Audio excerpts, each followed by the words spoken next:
Olá pessoal, estou aqui com vocês para mais uma das nossas aulas e hoje nós vamos falar sobre a reflexão da luz. Reflexão da luz é quando então a luz está tentando passar de um meio A para um meio B e ao chegar na superfície que separa esses dois meios, em vez de passar para o meio B, ela retorna a se propagar no meio de origem que era o meio A. Então veja bem, ela está tentando passar do meio A para o meio B, na superfície de separação ela bate e volta e se propaga novamente no meio de origem. Então isso é reflexão. Vamos observar aí então as leis que regem a reflexão da luz. Nós temos aí um raio incidente, né? Esse raio eu vou chamar de I, está se dirigindo aí para um segundo meio, e temos aí uma superfície que separa o primeiro do segundo meio. Ao chegar na superfície, esse raio então vai retornar ao meio de origem, ele vai voltar para o meio A. Esse raio que volta nós chamamos de raio refletido, vou representar pela letra R. Na superfície em que está ocorrendo a reflexão, nós vamos traçar uma linha, uma reta chamada reta normal, perpendicular então a esta superfície.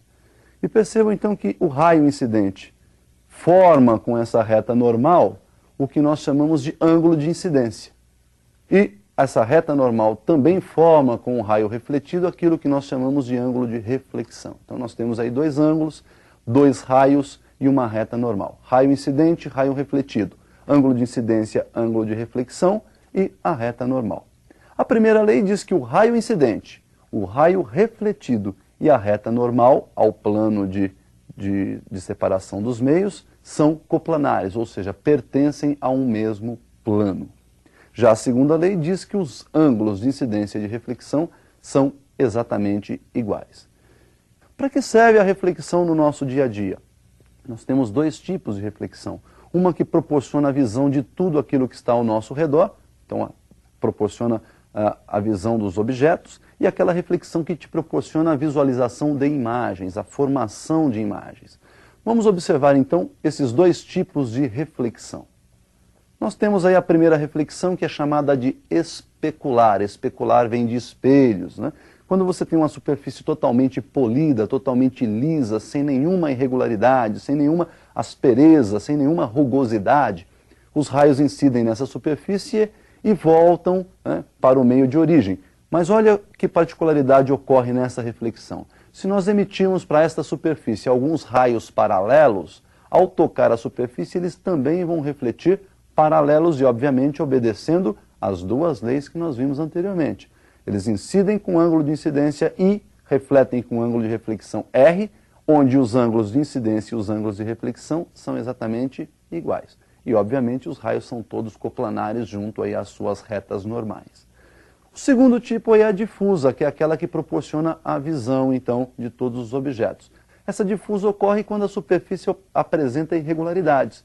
Você pode perceber, então, que mesmo emitindo raios paralelos, quando eles tocarem essa superfície que é irregular, eles vão sofrer reflexões em diversas direções. Ou seja, a luz ao bater nessa superfície, ela se espalha e um raio toma direção diferente de outro e assim por diante. Nós vamos nessa aula de hoje analisar aí os espelhos. Nós vamos estudar primeiro os espelhos planos e depois os espelhos esféricos. Como seria a formação de uma imagem num espelho plano? Vamos observar então aí o nosso espelho plano. Então nós temos aí um objeto próximo a um espelho, esse objeto produz uma reflexão difusa e emite então luz em todas as direções e nós vamos tomar alguns raios para observar aí a sua reflexão no espelho. Tomando dois raios eles vão sofrer a reflexão, percebam então que por incidirem com ângulos diferentes eles refletem também com ângulos diferentes e o cruzamento do prolongamento desses dois raios forma lá atrás do espelho a imagem daquele objeto.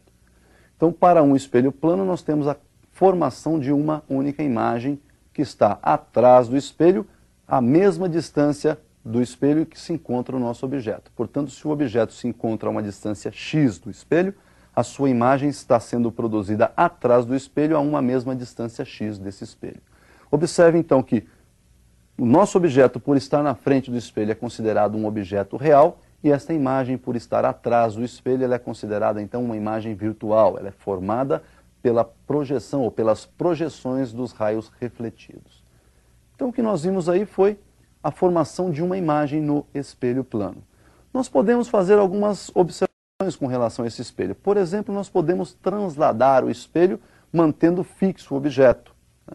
Podemos transladar o espelho mantendo esse objeto em movimento.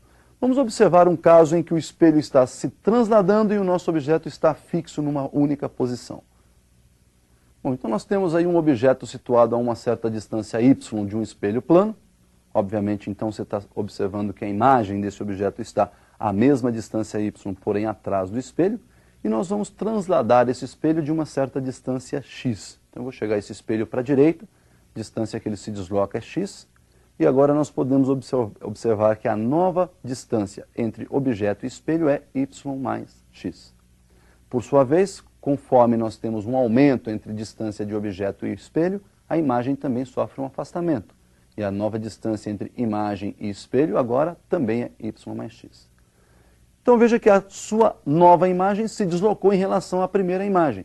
E essa distância deslocada nós vamos chamar de z. E podemos observar pela figura que se somarmos y mais z, nós temos a distância entre o objeto e a nova posição da imagem, a nova imagem. Por outro lado, se somarmos y mais x, mais também temos essa distância.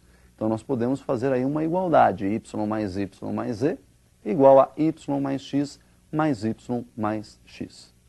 Bom, juntando ali os y do lado esquerdo, eu tenho 2y mais z. Juntando y e x do lado direito, eu tenho 2y mais 2x. Então, subtraindo 2y dos dois lados da equação, nós temos 2y mais z menos 2y igual 2y mais 2x menos 2y. Resolvendo, então, essa relação matemática, nós temos que z igual a 2 vezes x. Bom, como vocês observaram, o nosso espelho transladou de uma distância x e a imagem transladou de 2 vezes x. Então, se o espelho translada de uma distância x, a imagem translada o dobro dessa distância, o dobro de x. Isso aí, então, é uma relação bastante importante à translação de espelhos. Uma outra observação é quando nós podemos associar esses espelhos planos. Observe, então, a relação de associação de espelhos planos. Nós temos aí dois espelhos associados, um voltado para o outro, né? Encostamos um no outro, e eles estão formando aí um ângulo alfa. Se colocarmos um objeto aí entre os espelhos, esse objeto vai emitir luz para os dois espelhos, vão ocorrer aí algumas reflexões e nós vamos ter a formação de algumas imagens. Esse número de imagens pode ser determinado pela expressão número de imagens igual a 360 sobre alfa menos 1. Bom, pessoal, o que nós vimos aí então se aplica aos espelhos planos. Mas no seu vestibular vai cair lá um tipo de espelho também bastante importante, que são os espelhos esféricos, né?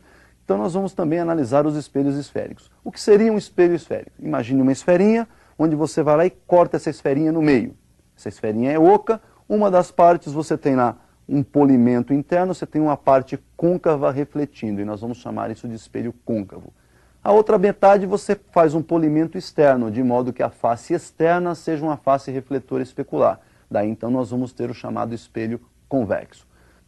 Então vamos observar isso aí num visual, como fica a representação desses espelhos esféricos côncavo e convexo. Olha lá então, como eu disse a vocês, aquela calota esférica, quando é feita polimento interno, reflexão interna, nós temos aí o chamado espelho côncavo. E do outro lado nós temos um polimento externo, na outra parte da esfera, nós temos lá o chamado espelho convexo. Representação desses espelhos está ali, ó, essa quase reta, com as extremidades curvas, né? E esses tracinhos que a gente coloca lá em cima, perto da parte curva, é para representar que a face do lado esquerdo é uma face rústica, não refletora especular. Portanto, ele reflete a luz especularmente por dentro da curvatura. Já o segundo, que é a representação aí do espelho convexo, esses tracinhos estão dentro da curva, significando então que por dentro a reflexão é difusa e que por fora a reflexão é especular. Muito bem, pessoal. Esses espelhos eles formam algumas imagens interessantes, né? Nós vamos então observar o que acontece com os raios. Esse estudo foi feito por Gauss, raios de luz que chegam a esse espelho, como é que eles se refletem, né? E nós temos aí os chamados raios paraxiais, que são aqueles raios bem próximos ao eixo principal desse espelho, e observar a formação das imagens.